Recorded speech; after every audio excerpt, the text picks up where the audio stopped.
Assalamualaikum warahmatullahi wabarakatuh. Saudara-saudaraku yang saya cintai, saya banggakan. Hari ini tanggal 22 Oktober 2024 diperingati sebagai Hari Santri Nasional. Hari Santri Nasional ditetapkan oleh Presiden Jokowi melalui keputusan Presiden semenjak tahun 2015 atau tahun kedua Pak Jokowi menjabat sebagai Presiden Republik Indonesia. Nah, pada video kali ini ingin saya sedikit jelaskan tentang Hari Santri Nasional ini. Mengapa diperingati sebagai Hari Santri? Ya, mungkin untuk adik-adikku, siswa-siswi yang masih sekolah ya di SMP, SMA, atau bahkan di SD, yang barangkali belum tahu tentang apa itu Hari Santri Nasional, mengapa disebut dengan Hari Santri, dan mengapa diperingati sebagai Hari Santri. Atau bagi yang sudah tahu ya biar mengingat kembali gitu ya. Jadi Hari Santri Nasional diperingati setiap tanggal 22 Oktober. Dinamakan Hari Santri karena memang pada tanggal 22 Oktober itu tidak bisa dilepaskan dari peran santri di dalam merebut, di dalam mempertahankan kemerdekaan Republik Indonesia. Jadi pada tanggal 22 Oktober tahun 1945, negara kita baru merdeka. Baru merdeka sekitar 2 bulan kan, karena proklamasi kemerdekaan itu 17 Agustus 1945. Nah, dalam usia yang masih sangat muda, baru 2 bulan, kita itu bisa dikatakan belum memiliki pasukan tentara. Karena tentara pun baru lahir tanggal 5 Oktober. Artinya baru sekitar 2 minggu tentara kita lahir, didirikan. Nah, saat itu Indonesia yang baru merdeka, sekitar 2 bulanan, kedatangan pasukan sekutu.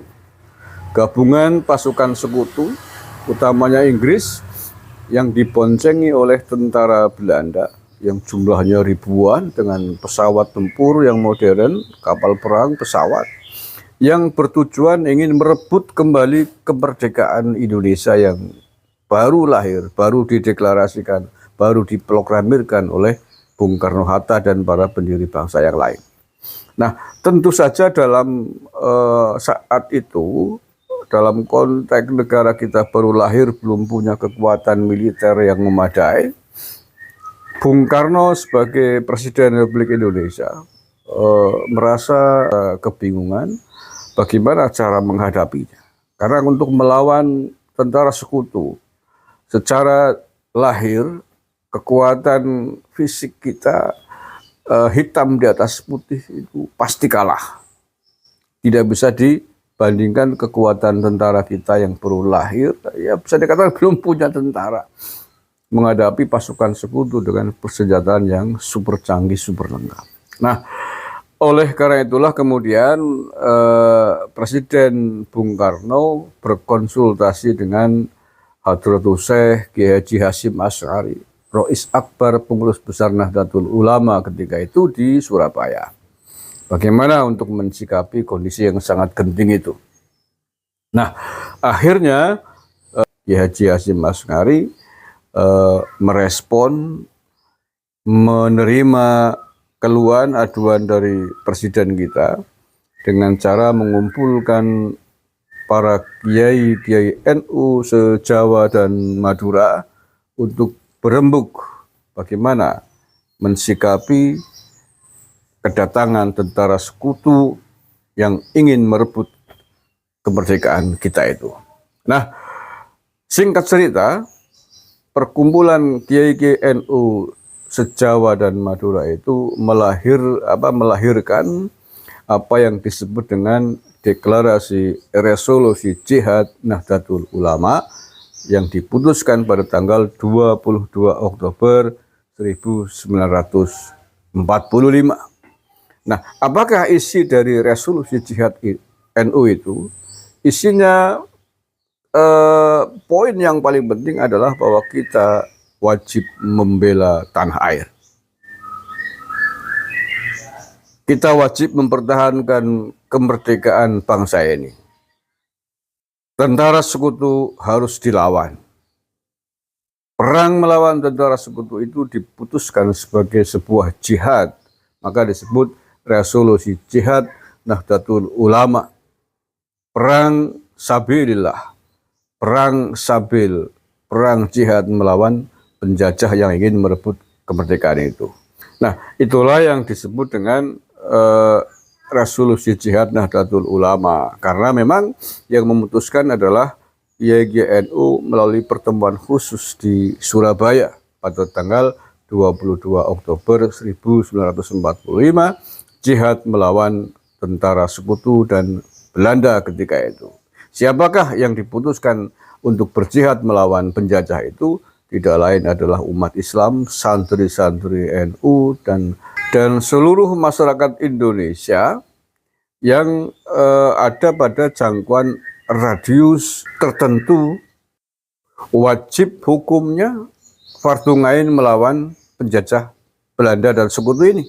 Dan atas keputusan resolusi jihad NU ini kemudian meledaklah, kemudian meletuslah pertempuran rakyat sipil, warga masyarakat sipil, khususnya di Jawa Timur melawan sekutu. Pertempuran yang dinahkodai, yang dikomandoi oleh pimpinan tertinggi NU, dipimpin oleh para kiai NU, diikuti oleh para santri-santri NU pada khususnya. Maka dari itulah kemudian 22 Oktober ini diperingati sebagai Hari Santri, karena memang mayoritas yang melawan penjajah sekutu ketika itu komandan-komandannya adalah para santri-santri NU dan para kiai-kiai NU. Ya. Jadi itulah mengapa 22 Oktober ini diperingati sebagai Hari Santri Nasional.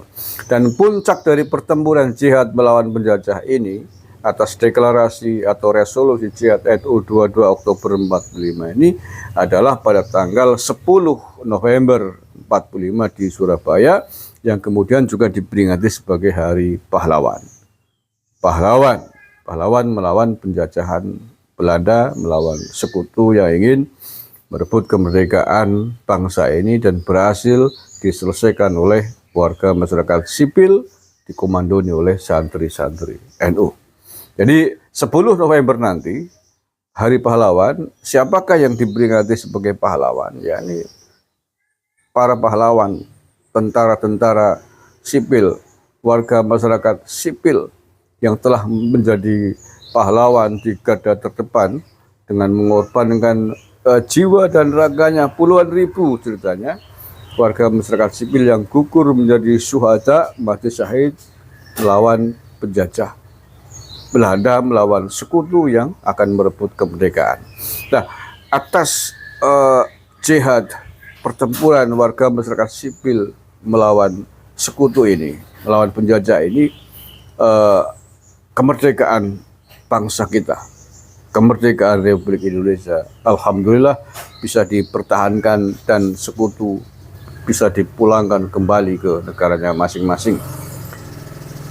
Pada akhirnya kita harus berterima kasih yang luar biasa kepada Nahdlatul Ulama, karena keputusannya membuat resolusi jihad NU itu telah memantik pertempuran warga masyarakat sipil khususnya di Jawa Timur di dalam mengusir sekutu dan Belanda.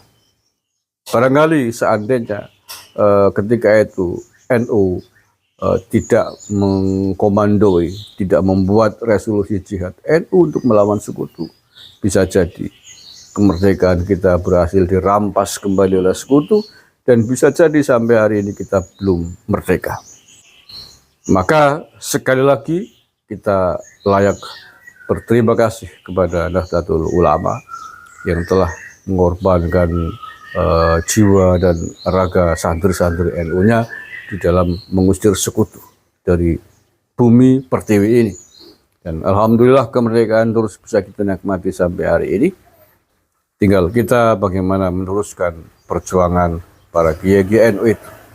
Dan terakhir, pengurus besar Nahdlatul Ulama dan seluruh warga NU di tanah air, saya kira juga harus mengambil hikmah tentang hari santri ini, yakni hari bagaimana kiai-kiai NU kita telah mempelopori, memberikan contoh bagaimana bangsa dan negara ini wajib untuk dijaga, wajib untuk dipertahankan dari rongrongan siapapun, dan hukumnya adalah wajib mencintai tanah air sebagian daripada iman.